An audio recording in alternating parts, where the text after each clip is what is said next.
கர்த்தர் நல்லவர், அவருடைய கிருபை என்றும் உள்ளது. மீண்டும் உங்களை சந்திப்பதிலே நான் மிகுந்த மகிழ்ச்சி அடைகிறேன். கர்த்தர் பெரியவர். அன்பான வாலிப தம்பி தங்கச்சி, ஆண்டவருடைய சமூகத்திலே வந்திருக்கிற உங்களை எல்லாரையும் ஆண்டவர் ஆசீர்வதிப்பார்.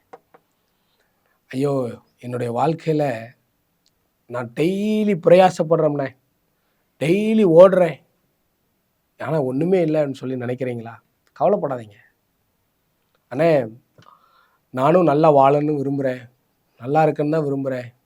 என் கையில் காசே நிற்க மாட்டேங்கண்ணே, எனக்கு ஒரு ஆசீர்வாதமே இல்லை, எனக்கு ஒரு பிளெஸ்ஸிங்கே கிடையாது, நான் ஒரு தரித்திரவானாக இருக்கிறேன்னு சொல்லி நினைக்கிறீங்களா? கவலைப்படாதீங்க. உங்களை ஐஸ்வர்யவானாய் மாற்றும்படி தேவன் தரித்திரரானார் சொல்லி இந்த வேத புத்தகத்தில் எழுதியிருக்கு பாருங்க. எவ்வளோ ஆச்சரியமான சம்பவம் தெரியுமா அண்ணே? யாரோ ஒருத்தரை சார்ந்து தான் என் வாழ்க்கை இருக்குண்ணே. எங்கள் அப்பாட்ட வாங்கி வாங்கி சாப்பிட்றேன், எங்கள் அம்மா வச்சிருக்கிற காசை தான் நான் பிடுங்கி சாப்பிட்றேனே, ஆனால் என்னால் ஒன்றுமே ஏன் பண்ணவே முடியலண்ணே. நான் எதையாவது செய்யணும்னு விரும்புகிறேன், ஆனால் என்னால் முடியலைண்ணே. நான் ரொம்ப கஷ்டத்தோடு இருக்கிறேனே. ஏண்டா பிறந்தோன்னு சொல்லி நான் மிகுந்த மன உளைச்சலுக்குள்ளாகிறேன்னு சொல்லி புலம்பி கொண்டிருக்கிறீர்களா? டோன்ட் வரிங்க, கவலைப்படாதீங்க.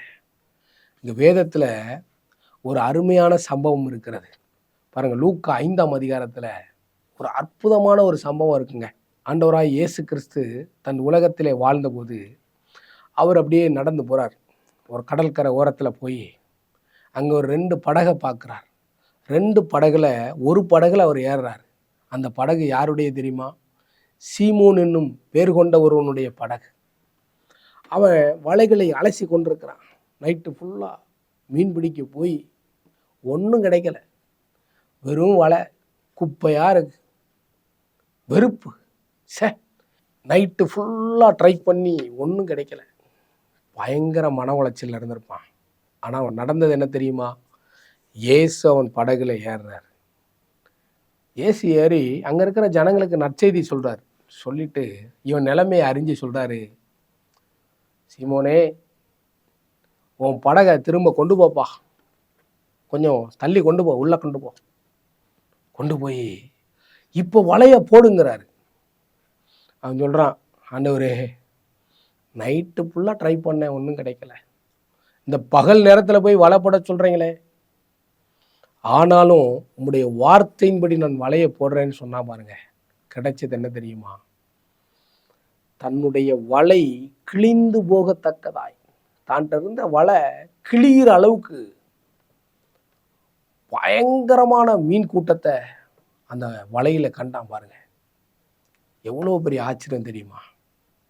நைட்டு ஃபுல்லாக ட்ரை பண்ணி ஒன்றும் கிடைக்காத ஒரு விரக்தியான வாழ்க்கையில் ஏசப்பாவுக்கு இடம் கொடுத்ததுனால, தான்கிட்ட இருந்த படகை ஏசப்பாவுக்கு கொஞ்ச நேரம் கொடுத்ததுனால அவனுக்கு பயங்கரமான அற்புதம் நடந்தது. இந்த வார்த்தையை கேட்டுக்கொண்டிருக்கிற அன்பு தம்பியே தங்கச்சியே, நான் ஒன்று சொல்லட்டுமா உனக்கு? உன்கிட்ட இருக்கிறத ஏசப்பாட்ட கொடு. உன்கிட்ட என்ன இருக்குது? என்கிட்ட தான் ஒன்றுமே இல்லையே. உனக்கு நல்லா பேச தெரியுது, நல்லா பார்க்க தெரியுது, நல்லா பாட தெரியுது, நல்லா ஆட தெரியுது, நல்லா ஓட தெரியுது. உன்கிட்ட இருக்கிற ஒரு சின்ன காரியம் என்ன காரியம்? ஒரு சின்ன பிள்ளைங்களை பார்த்து சில்ட்ரன் மினிஸ்ட்ரி பண்ணு, ஒரு சண்டே கிளாஸ் எடு. ஆமாம், போய் உன் வீட்டு பக்கத்தில் இருக்கிற சின்ன பிள்ளைங்களுக்கு ஏசப்பா பாட்டு சொல்லி கொடு. உன் வீட்டு பக்கத்தில் இருக்கிற சின்ன பிள்ளைங்களுக்கு ஏசப்பாவுடைய கதையை சொல்லிக் கொடு. பக்கத்து ஊரில் போய், நடந்து போகிற தூரத்தில் இருக்கிற பக்கத்து தெருவில் போய் இயேசுவின் அன்பை சொல்லு. நான் சொல்கிறேன், உனக்கு இருக்கிற ஒரே ஒரு வாழ்க்கை, அவன்கிட்ட இருந்த ஒரே ஒரு படகை கொடுத்தது மாதிரி உன் வாழ்க்கையை ஏசப்பாட்ட கொடு. அவர் என்ன தெரியுமா செய்வார்? உன்னை மட்டும் ஆச்சரியப்படுத்த மாட்டார், உன்னை சுற்றி இருக்கிற ஜனங்கள் எல்லாம் ஆச்சரியப்படத்தக்கான அற்புத அதிசயத்தினால உன்னை நிரப்புவார். உன்னை எப்படி பயன்படுத்துகிறாருங்கிற உன்னை கிண்டல் பண்ணுவாங்க நிறைய பேர். பாரு, என் நிலைமையை உன்ட்ட நான் சொல்கிறேன் பாரு. நான் அந்த ஊழியம் செய்கிறதுக்கு முன்னாடி என் நிலைமை இப்படி தான், தரித்திரம் மாதிரி இருந்தேன். ஒரு நாள் ஒரு திருமண வீட்டுக்கு போயிருந்தேன். எங்கள் சொந்தக்காரங்க திருமண வீடு. வர்றவங்களாம் வாங்க வாங்கன்னு கூப்பிட்றாங்க. என்னைய பார்த்த உடனே வாங்கன்னு கூப்பிட்டவர் திரும்பி போயிட்டார். நமக்கு தான் ஒன்றும் மானம் சூடு சோறணும் இல்லைல்ல. உள்ளே போனேன், சாப்பிட்டேன். பக்கத்து இலையில் வந்தவருக்கு வர்ற வரைக்கும் நல்லா வைங்க, சாப்பாடு வைங்க, பிரியாணி வைங்க, சிக்கன் வைங்க, மட்டன் வைங்கன்னு சொல்லி எல்லாருக்கும் சொல்லிட்டு வராரு. ஏன் இலை வந்த உடனே அவர் அமைதியாகி அடுத்த இலைக்கு போயிட்டார். அந்த இலையில இருக்கிற சாப்பாடு எடுத்து என் வாய்க்குள்ளே வைக்கும்போது, நீ எல்லாம் இந்த உலகத்தில் வாழணுமா, நீ உயிரோடு தான் இருக்கணுமா, உன் சொந்தக்காரன் கூட உன்னை மதிக்கலையேன்னு சொல்லி பயங்கர வேதனையாக இருந்தது. எங்கள் அப்பா என்கிட்ட ஒரு கவர் கொடுத்து விட்டாரு. அந்த கவரை கொண்டு போய் கொடுத்துட்டு அந்த ரோட்டில் நான் அழுது கொண்டே வந்தேன். ஆண்டவரே, நான் மரியாதையற்றவனாய் அல்லவா வாழ்ந்து கொண்டிருக்கிறேன், என்னை நீங்கள் ஆசீர்வதிங்கன்னு சொல்லி அழுது கொண்டே வந்தேன். நடந்த ஆச்சரியம் என்ன தெரியுமா? அதே கண்களுக்கு முன்பாக கர்த்தர் என்னை உயர்த்தினார். இன்னைக்கு பாரு, நிறைய திருமண வீட்டில் நான் போய் ஜெபம் பண்ணுறேன், அந்த மணமக்களை ஆசீர்வதிக்கிறேன். அப்படிப்பட்ட கிருபையை கர்த்தர் எனக்கு கொடுத்தார். என்னைக்கு ஒதுக்கி வைத்தாங்களோ அதே வீட்டில் ஒரு நாள் ஒரு ஃபங்க்ஷன் வச்சாங்க. அந்த ஃபங்க்ஷனில் என்னை முதலாக ஜெபம் பண்ணும்படி கூப்பிட்டாங்க. பாரு, எத்தனை ஒரு ஆச்சரியம் தெரியுமா? புறக்கணிக்கப்பட்ட என்னுடைய வாழ்க்கை இன்னைக்கு எங்கே மாறிச்சு தெரியுமா? மேடையில் கொண்டு போய் விட்டுருச்சு. இதே போல தான் உன் வாழ்க்கை.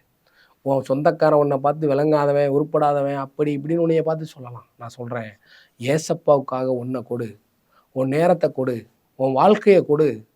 கர்த்தர் உன்னை உயர்த்துவாருங்க, உன்னை ஆசீர்வதிப்பார். அவ்வளோதான்.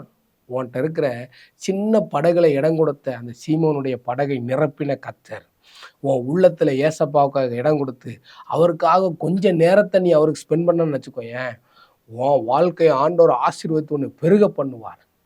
இதுதான் சத்திய வார்த்தை, இது உண்மை. நீ வேணா ட்ரை பண்ணி பாரு, ஆண்டவர் உன்னை பிளஸ் பண்ணுவார். அவனுக்காக ஒரு ஜெபம் பண்ணட்டுமா? பரலோக தேவனே, மீ நோக்கி பார்க்கிறேனப்பா. ஆண்டவரே, உடைய கைகள் என்னை ஒப்பு கொடுக்குறேன், இந்த பிள்ளைகளை ஒப்பு கொடுக்குறேன்ப்பா. ஆண்டவரே, ஒரு சின்ன படகுல கொஞ்ச நேரம் இடம் கொடுத்த பேதுருவுக்கு, அந்த சீமோனுக்கு ஆண்டவரே வலை கிளியத்தக்கதாக மீன்களை கொடுத்த தேவன் அல்லவா. இந்த பிள்ளைங்க தன்னுடைய வாழ்க்கையை அர்ப்பணிக்கிறாங்க, உமக்கென்று ஊழியம் செய்யும்படி ஒப்பு கொடுக்குறாங்கப்பா. இந்த பிள்ளைகளுடைய வாழ்க்கையை ஆண்டவர் ஆசீர்வதிப்பீராக, நன்மை உண்டாக நிரப்புவீராக. உடைய மகிமைக்குள்ளாய் ஒப்பு கொடுக்கிறேன். பெரிய காரியங்களை செய்து பலப்படுத்தும் இயேசுவின் நாமத்தினால் பிதாவே. ஆமேன், ஆமேன், ஆமேன்.